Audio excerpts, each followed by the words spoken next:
Hello everyone, welcome back to my channel, and the topic we are going to discuss today is somatic hybridization, or it is also known as protoplast fusion.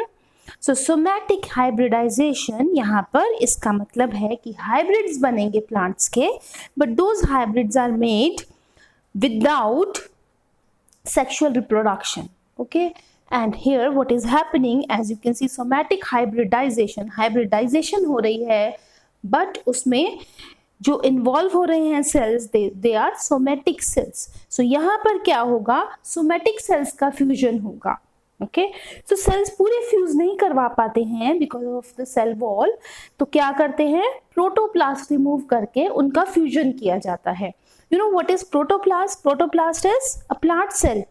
Plant cell में से अगर हम cell wall को remove कर देंगे, a plant cell minus cell wall is what we call it a protoplast. That is a protoplast.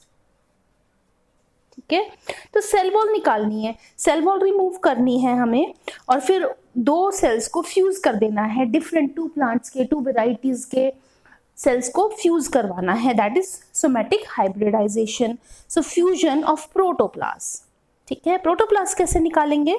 You know, in plant cells there is cell wall and cell wall is made up of cellulose. तो अगर हम cellulose डाल दें, cellulase डाल दें, this plant cell if it is treated with cellulase, then what will happen? सारी की सारी cell wall dissolve हो जाएगी. साथ ही इसमें middle lamella होता है which is made up of calcium pectin. तो pectin भी होता है, that's why we need to add pectinase enzyme. ये दोनों एंजाइम्स डालेंगे और हमारे पास क्या आ जाएगा, we will get this protoplast. ठीक है, तो इसे हम बोलते हैं, वी कॉल इट प्रोटोप्लास्ट, और पहले ये था पूरा का पूरा plant cell. Now this protoplast can be used for fusing it with another cell from another plant. तो यहाँ पर क्या हो रहा है, दो प्लांट्स हैं, सपोज ये है protoplast from plant A, okay, और यहाँ पर आ गया हमारे पास प्रोटोप्लास्ट फ्रॉम प्लांट बी. ठीक है, so this is from plant B. इन दोनों को हम फ्यूज कराना चाहते हैं, जैसे कि हम आर्टिफिशियल हाइब्रिडाइजेशन में नॉर्मली करते हैं. हम दो प्लांट्स को चूज करते हैं, दोनों के कैरेक्टर्स हम एक प्लांट में डालना चाहते हैं. सेम वे में यहाँ पर हम वही काम कर रहे हैं, but here we are using protoplast and we are fusing them. तो इन्हें फ्यूज करने के लिए हमें क्या करना पड़ेगा, इन दोनों प्रोटोप्लास्ट को हमें एक साथ लाना पड़ेगा, और इनको या तो हम केमिकल्स की प्रेजेंस में फ्यूज करवा सकते हैं, या फिर हम क्या कर सकते हैं, इलेक्ट्रिक करंट्स देके फ्यूज करा सकते हैं. तो यहाँ पर दो मेथड्स हैं, एक है इलेक्ट्रोफ्यूजन, जिससे हम इलेक्ट्रिक करंट की प्रेजेंस में फ्यूज करवाते हैं. दूसरा है कीमोफ्यूजन, जहां पर हम केमिकल यूज कर रहे हैं to get our protoplast fused.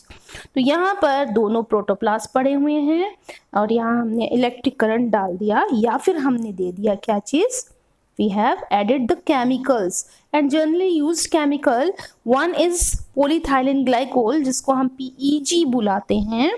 What is the full form? Polyethylene glycol. Okay, और यहाँ पर सोडियम नाइट्रेट भी यूज होता है, sometimes it is sodium nitrate. And also we need to have calcium concentration, high calcium ion concentration should also be there. Okay, तो ये चीज हमने, either of these two chemicals is used, and then protoplast are allowed to fuse. Fuse हो जाएंगे, protoplast fuse करेंगे, means इनका cytoplasm as well as nuclei will fuse. So we will get something like this. We will get a plant with fused protoplast. इनके nuclei भी fuse हो जाएंगे, and then we will get a new cell. तो ये क्या हुआ, ये जो plant हमारे पास आया है, ये एक hybrid cell है, and this hybrid cell, as it is made by fusion of somatic protoplast, somatic hybrid cell हो गया. ठीक है, अब इस सेल को कल्चर कर लेंगे, कल्चर मीडिया में डालकर इसको कल्चर करेंगे, and then it will grow into a new it will grow into a new plant, just as in case of tissue culture techniques it happens. क्या होगा, पहले कैलस बनेगा, डिवाइड करेगा एंड रीडिवाइड करेगा, it will make a callus. ठीक है, बहुत सारे डिवीजन, सेल डिविजन होने के बाद यहाँ पर बहुत सारे सेल्स आ जाएंगे, ये आएगा हमारा कैलस बन जाएगा. ठीक है, फिर ये आगे चलकर it will develop into a new plant, पूरा प्लांट डेवलप कर लेंगे, जस्ट हम जैसे टिश्यू कल्चर टेक्निक से डेवलप करते हैं हम कल्चर करके. ठीक है, तो ये जो प्लांट होगा, इस प्लांट में प्लांट ए और प्लांट बी दोनों की क्वालिटीज आ जाएंगी in the same plant. Okay, so this protoplast fusion or somatic hybridization was first done by the scientist called Colson. Colson ने ये पहली बार किया. No, he was not alone, but with his colleagues and his associates, उन्होंने मिलके ये काम first time निकोशियाना में किया था. ठीक है, it was the year 1972. Here the two species of Nicotiana were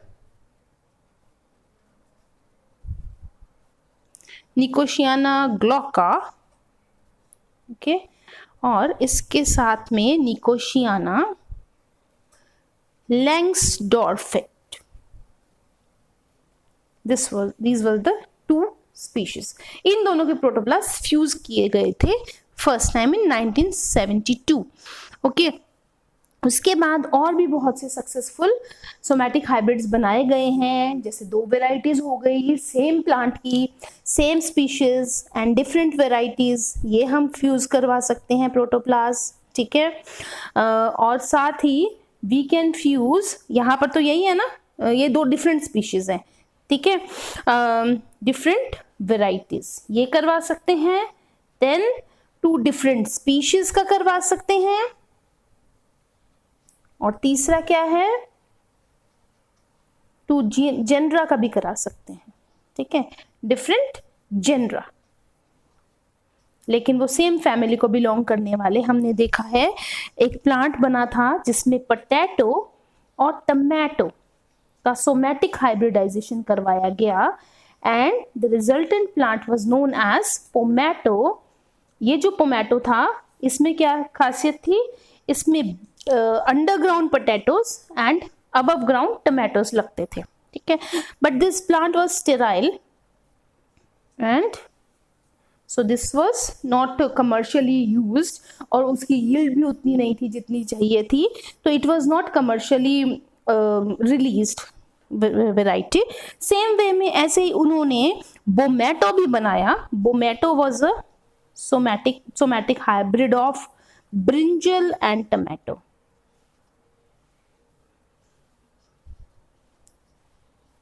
okay, तो ये भी इतना सक्सेसफुल नहीं हो पाया कमर्शियल लेवल पर, but they have the features of both. Okay, लेकिन अगर एक स्पीशीज में हम देखते हैं तो वहां पर उन्होंने पिटूनिया की, सोलेनम के, जो different species but same genera में बनाया है. सोलेनम, पिटूनिया, ये सक्सेसफुली बना चुके हैं somatic hybrids.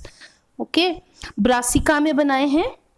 So these are, लेकिन यहाँ पर क्या था, सेम स्पीशीज में बनाया. जेनरा में वो इतना सक्सेसफुल नहीं हो पाया, but still we have this examples बनाए थे. ओके, सो इसका सोमैटिक हाइब्रिडाइजेशन का बेनिफिट क्या है. सी, क्योंकि इसमें सेक्सुअल रिप्रोडक्शन नहीं यूज हो रही, तो कुछ ऐसे प्लांट्स हैं जो सेक्सुअली रिप्रोड्यूस नहीं कर पाते, उसमें हम प्रोटोप्लास्ट फ्यूजन के थ्रू हाइब्रिड्स बना सकते हैं. ठीक है, क्योंकि सेम स्पीशीज में तो ये सक्सेसफुल हो गया है. So this can be advantage क्या है, this technique it can be used for formation of hybrid.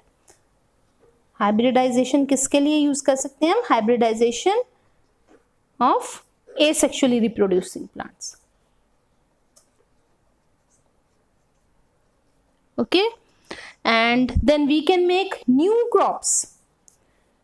Totally new crop formation हो सकता है, just like this tomato and tomato. अभी रिसर्च चल रही है बहुत सारी. ठीक है, न्यू क्रॉप फॉर्मेशन की पॉसिबिलिटी है यहाँ पर. एंड जिसमें कि जितने हम चाहेंगे सुपीरियर कैरेक्टर्स वो आ जाएंगे। देन इसकी हेल्प से वी कैन मेक एलो पॉलीप्लॉइड्स। पॉलीप्लॉइड्स होते हैं जिसमें 2 से ज़्यादा सेट्स होते हैं, ठीक है। Polyploids are more than 2 sets, more than 2 sets of chromosomes, वो होते हैं पॉलीप्लॉइड्स। और एलोपॉलीप्लॉइड्स होते हैं जो जिसमें कि क्रोमोसोम्स 2 डिफरेंट स्पीशीज के हों, ठीक है। 2 डिफरेंट प्लांट्स के स्पीशीज प्लांट्स के उसमें 2 सेट से ज्यादा क्रोमोसोम्स हो जाएं, ठीक। Those are allopolyploids. तो एलोपॉलीप्लॉइड बनाने के लिए अगर हम इसमें 2 सेट्स हैं और दूसरे प्लांट में भी 2 सेट्स हैं तो हम इन दोनों को सोमैटिक हाइब्रिडाइजेशन से फ्यूज करके we can make what, we can make polyploid, we can make a tetraploid plant. Tetraploid होने से क्या होगा, इसकी यील्ड बढ़ जाएगी। पॉलीप्लॉइड से यील्ड बढ़ती है प्लांट्स में, तो प्लांट्स में पॉलीप्लॉइड्स बनाए जाते हैं। एलोपॉलीप्लॉइड्स होते हैं जिसमें कि हैं तो 2 से ज्यादा सेट ऑफ क्रोमोसोम्स एंड वो कहाँ से आए हैं, 2 अलग प्लांट से आए हैं, ठीक है। 2 डिफरेंट प्लांट्स हैं, जनरली 2 डिफरेंट स्पीशीज से आए हुए हैं। सो एलोपॉलीप्लॉइड्स बनाने में सोमैटिक हाइब्रिडाइजेशन यूजफुल हो सकता है, क्योंकि आर्टिफिशियल हाइब्रिडाइजेशन जरूरी नहीं है कि उनके बीच में हो जाए। सेक्सुअल रिप्रोडक्शन होनी हमेशा पॉसिबल नहीं होती, स्पेशली बिटवीन 2 डिफरेंट स्पीशीज, क्योंकि स्पीशीज जो होती हैं वो रिप्रोडक्टिव आइसोलेशन शो करते हैं, ठीक है। और क्या कर सकते हैं, जब प्रोटोप्लास्ट निकाल लिया हमने, आइसोलेट कर लिया, तो इसमें नया जीन ऐड करना इजी रहता है। तो जीन ट्रांसफर के लिए भी ये हेल्पफुल है। एक नया जीन इंट्रोड्यूस करना चाहते हैं हम इसमें, सपोज ये जीन हमारी जो है ये पेस्ट रेजिस्टेंट जीन है, okay, it could be disease resistant gene also. ये हम इसके अंदर डालना चाहते हैं प्लांट में, तो it is easier when the protoplast is isolated, okay. Protoplast isolation के साथ ये इजी हो जाता है। So gene transfer is easier in these, ठीक है। और हम इसमें म्यूटेशन भी डाल सकते हैं, म्यूटेशन इंड्यूस करना भी इजी हो जाता है, ठीक है। म्यूटेशन इंड्यूस करना भी इजी है। So induction of mutations is easier, ठीक है। सो ये हो गए बेनिफिट्स ऑफ सोमैटिक हाइब्रिडाइजेशन, ठीक। सो ये जो भी प्लांट से बनेंगे वो कहलाएंगे क्या, सोमैटिक हाइब्रिड सेल से। This plant will be known as somatic hybrid, hybrid ही है ये, बट सोमैटिक वे से हुआ है तो सोमैटिक हाइब्रिड कहलाएगा ये, ठीक है। So this is all about somatic hybridization. नई प्लांट वैरायटी बनाने में ये हेल्पफुल टेक्निक है, टिश्यू कल्चर टेक्निक का पार्ट है ये, ठीक है। और सोमैटिक हाइब्रिड्स बनेंगे इससे। So thank you for watching. Please do like and subscribe.